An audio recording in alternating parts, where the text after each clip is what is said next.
St. Joseph Cupertino. Who is this guy? Every year I give you a little bit more on him, but I'm running out of material because I think I've said just about everything about him.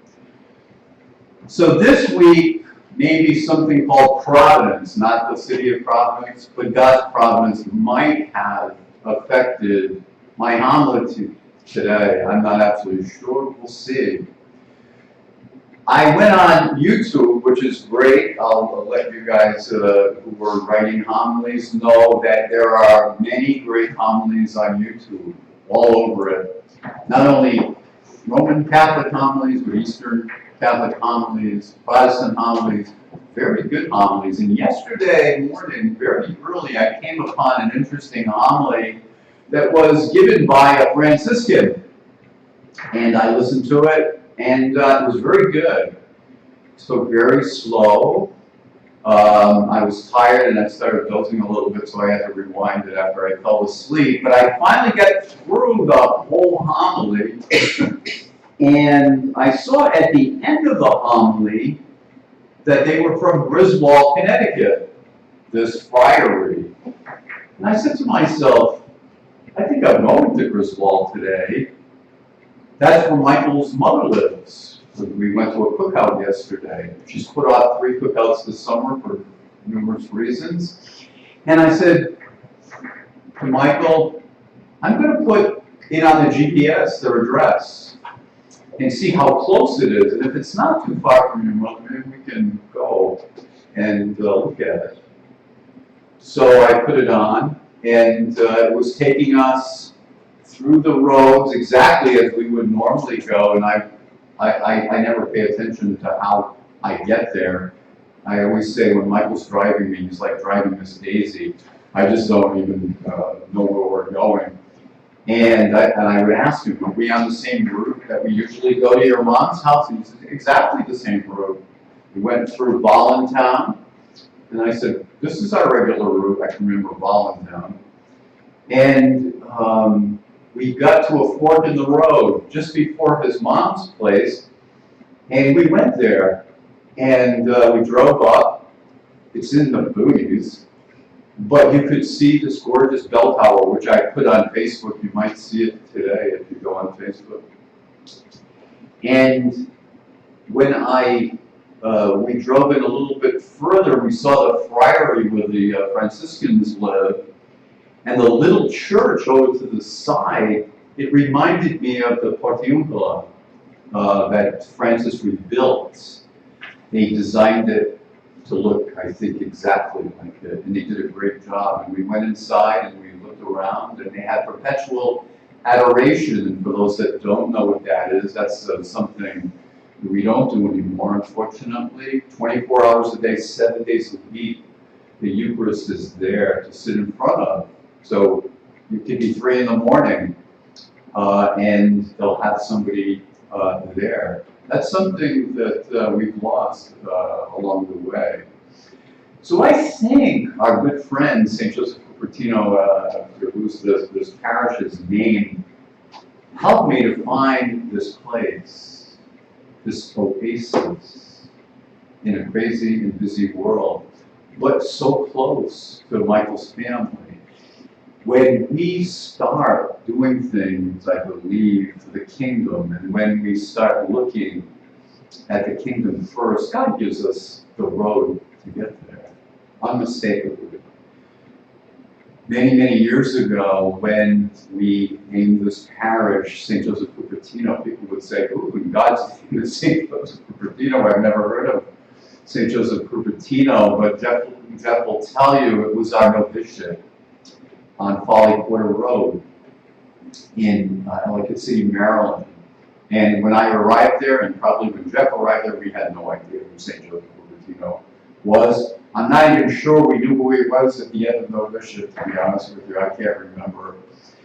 But nonetheless, when I was thinking of a parish name, I knew I wanted it to be Franciscan, and I didn't want it to be St. Francis Chapel. There's too many of those. And I didn't want it to be Our Lady St. Clair or anything like that. And it came to me, St. Joseph Cupertino, very obscure saint. If I probably didn't preach on him every year, you probably never would have heard of him. But Cupertino is famous, as you can see on the way out, for levitating. He would not throw himself, but he would get into an ecstasy, almost like a fit, when he would be praying or in front of a statue of Mary or in front of the San Damiano crucifix. As a child, Joseph showed fondness for prayer. He always did, but he was as dumb as an ox. Oh my God, was he dumb. He tried to get into the Franciscans. They took him for a while, and the Capuchins, they let him go. The conventuals finally took him in and let him take care of a donkey. And even that he wasn't that good at. He was very good even taking care of a donkey. But for a little while after he started taking care of that friary mule, he began to study, and some things stuck. And he began to study for the priesthood.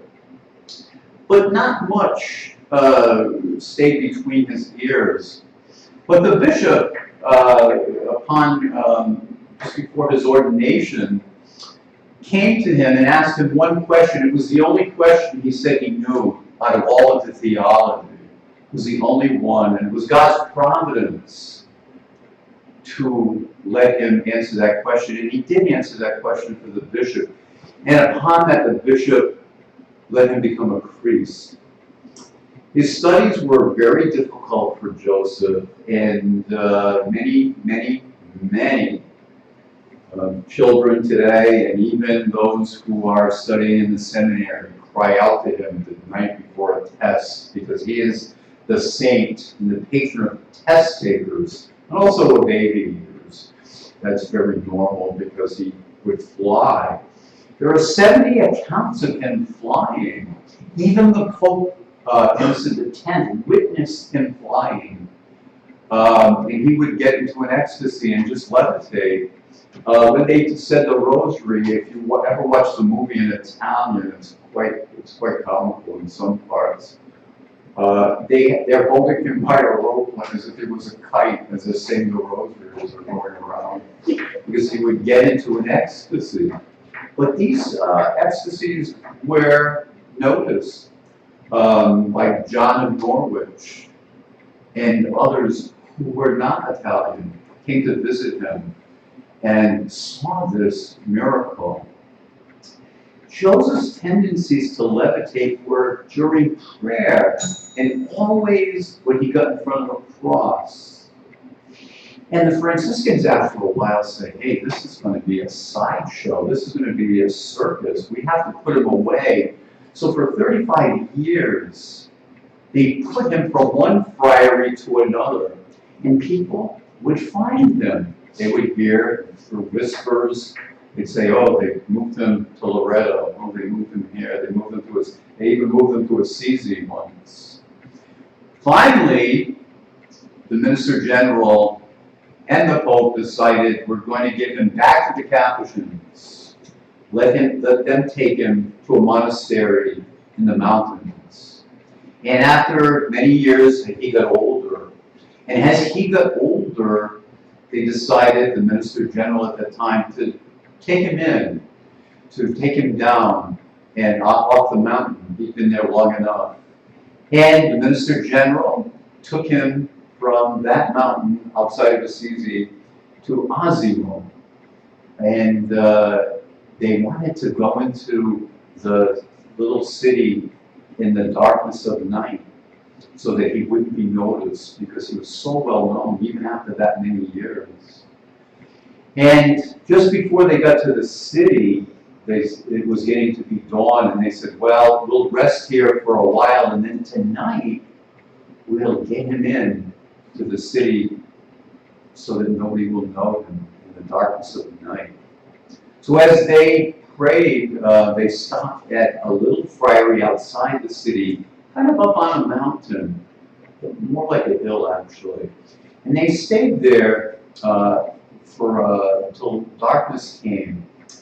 And St. Joseph Cupertino went up on a ledge He climbed the ledge. It was a staircase to climb.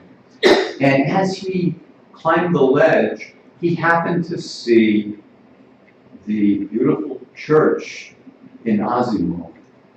And all of a sudden, guess what happened? He starts to levitate, and they grab hold of him, and they pulled him down.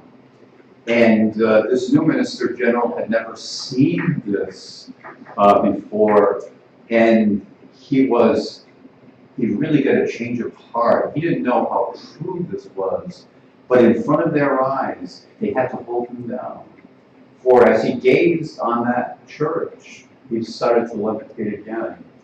Such a great gift, I guess both a gift and probably a little bit of a curse, because people would want to be around him to share his holiness. Jesus says, "Come to me as little children."